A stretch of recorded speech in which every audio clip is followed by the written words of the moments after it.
What's up, YouTubers? Your boy, Dalyxman. Welcome to another edition of Dalyxman's Q&A Corner, where every Wednesday I answer your questions in under 15 minutes. If you have a question you want me to answer, like my Facebook page.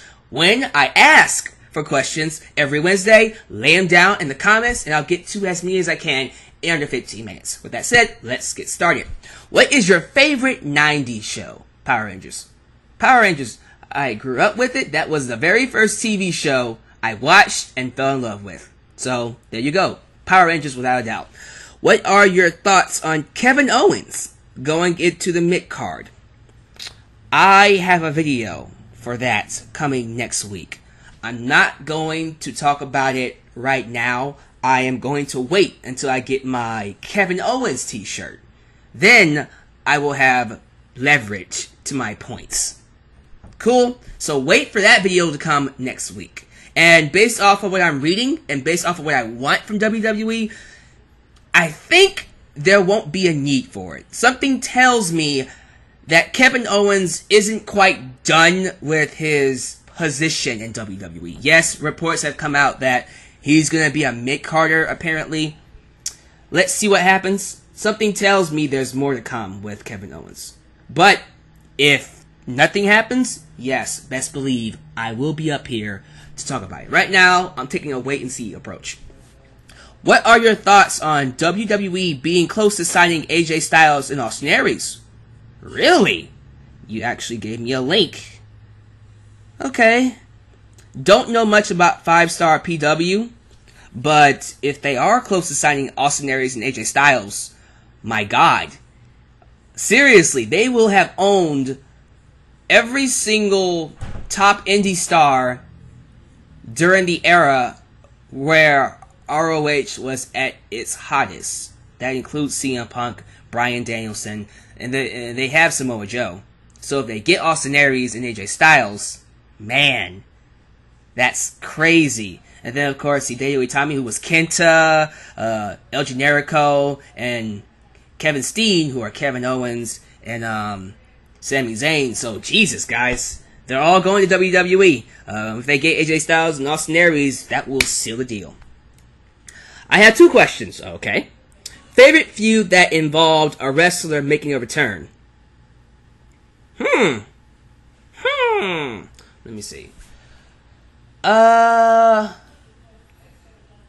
I guess I wouldn't say Shawn Michaels and Chris Jericho. That one doesn't count. I am going with Triple H and Shawn Michaels in 2002. Shawn Michaels came back from that 4-year absence and had one of the best matches I have ever seen at SummerSlam against Triple H. So, HBK and Triple H. Second question.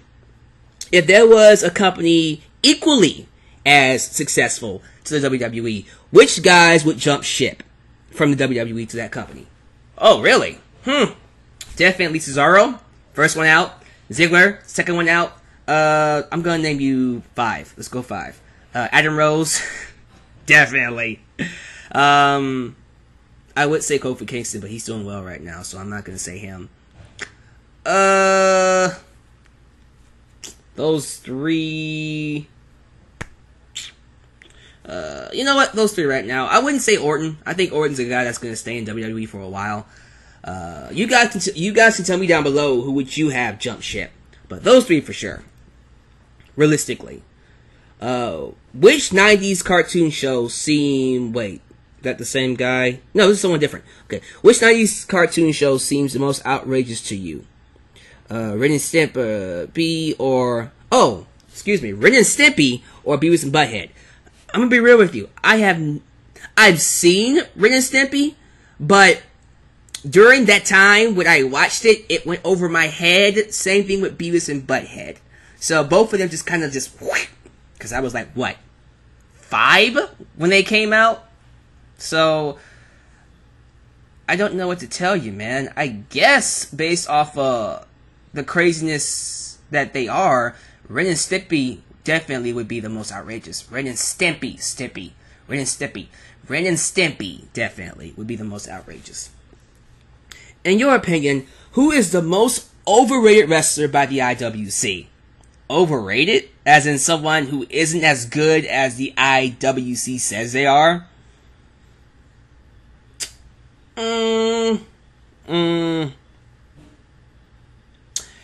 I would have to say... I wouldn't say anybody in WWE, honestly. You know, I think Ziggler is just as good as everybody says he is. I might even argue that Ziggler is underrated. People don't give him enough credit. Hideo Itami gets a lot of praise. He's actually really awesome. Finn Balor gets a lot of praise. He can back it up more than you know. I wouldn't say anybody in WWE. I would have to go to the Indies. I think Jay Briscoe might be one. I never really got the Briscoes, period. I never got into. I never understood what was a big deal about them. I just never got it. But Jay Briscoe, I think, was a world champion, right? Was it Jay Briscoe? I can't remember. The Briscoe brothers, I just never got into. That's just my personal opinion. But thank you for that. Do you think the Cena Owens 3 matches, looking back on them, were all the same and didn't really stand out? And which one do you think is the most overrated? Because I feel like he pretty much says, I think the last match was overrated. Well, if you're asking me which one was the weakest, definitely the last match. Because first one has the shock of Owens winning, and of course it was a great match. The second match, in terms of the spots and the psychology of it, was the better match out of all 3. If you're going to ask me my favorite, I would go for the first one because of the shock of the victory and it being a great match.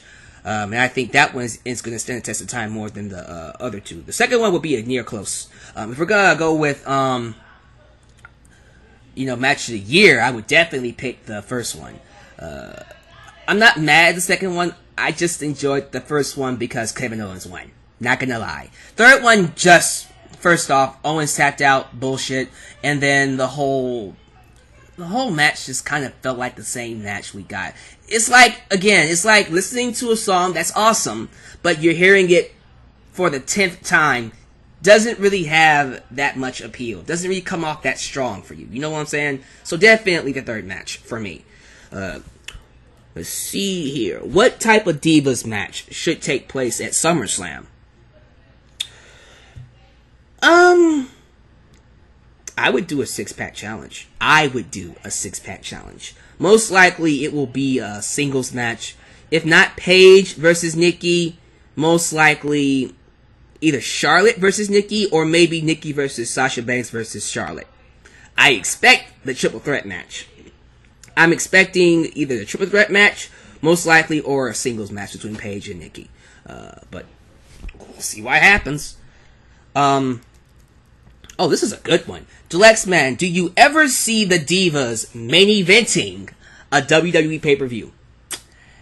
As much as I would love to say yes, I am going to say maybe. And that's a strong maybe. Now, do I think they will main event a pay-per-view? Period. Will they ever main event a pay-per-view? I trust if there was ever a roster of female wrestlers to main event a pay-per-view in WWE, this is the roster. So, highly likely they will in the future. I don't see it happening anytime soon. Like, I'm not gonna lie, 2017 at the earliest. Now, you said pay-per-view. Do I see them main eventing like NXT TakeOver? Absolutely. That might happen this year, if not next year. I can even see them, I'll even say it. I see them closing a Raw maybe sometime next year in 2016. Yeah, I see Sasha and Charlotte, or Bayley and Sasha, or Bayley and Charlotte, maybe a Raw next year. I can buy it. Why not? But it would have to be a Raw first before a pay-per-view. And that's just how I feel. I don't think the WWE is ready for the main event show yet. It's a little bit too soon. They just got there. If they do, it won't happen until like 2017, most likely. Don't, take my word for it. For all we know, it might happen this year if they are really good. But I mean, they have to be like, boom, boom, boom. Every single match they have is a must-see. And that's highly unlikely. But that's just my opinion on the matter. Thanks for the question, man. Your favorite genre of music, and who is your favorite artist? I love all genres of music. My particular favorite is 90s R&B because I'm a 90s kid. Favorite singer of all time is Michael Jackson. Michael Jackson is the man. I've been told I sound like Michael Jackson. I don't know if that is a compliment or an insult. I'm not too sure. I am going to take it as a compliment. Moving on. But thank you. Should someone from NXT challenge Cena for the title at SummerSlam? At this point, no. Okay? After he beat Owens, I want to keep all the NXT talents away from Cena. I don't want Finn Balor to be fed to Cena like Owens was. I don't. Do you think Bray Wyatt can be WWE Champion? Yes, he could be WWE Champion if they pushed him like it. Will he be? I don't know. I think he might be another one of those talents that were really good, but never touched the World Championship, unfortunately. I would give him the championship, but I don't think they will. Did you hear the Shield might reform at SummerSlam? No, and I don't think that's going to happen. I really don't think that will happen. Let's see here. Who is a better wrestler, Dean Ambrose or Seth Rollins? Better wrestler? Rollins. Better character? Ambrose. Definitely. Do you think Cena is going to win the world title at SummerSlam? I wouldn't put it past them. I don't want him to win it, but if he does, I wouldn't be shocked at this point. But that's just my thoughts. Oh, cool. This is a question for my Fatal 4-Way video. What is the likelihood, here we go, that your Fatal 4-Way will actually happen? I said it in the video. It is unlikely, but it's a possibility. It could happen. I don't see why they couldn't do it. I think they should do it, actually. And I'm reading, actually, that we have a match with Cesaro and Seth Rollins on SmackDown. And apparently, someone sent me another question. Apparently, Cesaro did an interview on WWE.com. No, excuse me, WWE's YouTube channel, where he says he wants to go after the World Championship. I haven't seen it. I will definitely watch that after I'm done with this. But if the direction is to do a Fatal 4-Way, which I think is the best option, that to me will definitely sell out SummerSlam, if it isn't already sold out. So, we'll see what happens. I think, if I was gonna do like a 50-50, 75-25 kind of ratio of a chance, I would say the odds of the Fatal 4-Way happening is 40-60. I'm gonna be honest with you, 40-60. Could happen, but it's very low. We'll see. A few more questions. Will you be going to WrestleMania 32? I don't know yet. The plan is to go, but I can't confirm it. But I will be going to Night of Champions. That is the plan. And I am going to go to Night of Champions. And this is the final question here. Between TNA and WCW, who do you think made the worst business decisions out of the two companies? Well, as stupid as TNA is, and as many missed opportunities they have completely crapped on, WCW made the bigger mistakes. Because WCW honestly had the WWF beat. The thing that TNA gets hammered for isn't as bad as how WCW did it, which is create new stars. The only new stars WCW created, honestly, and I really mean this, honestly, was Goldberg and DDP. The rest of the time, it was nothing but old WWE talent. And TNA is just picking up from that.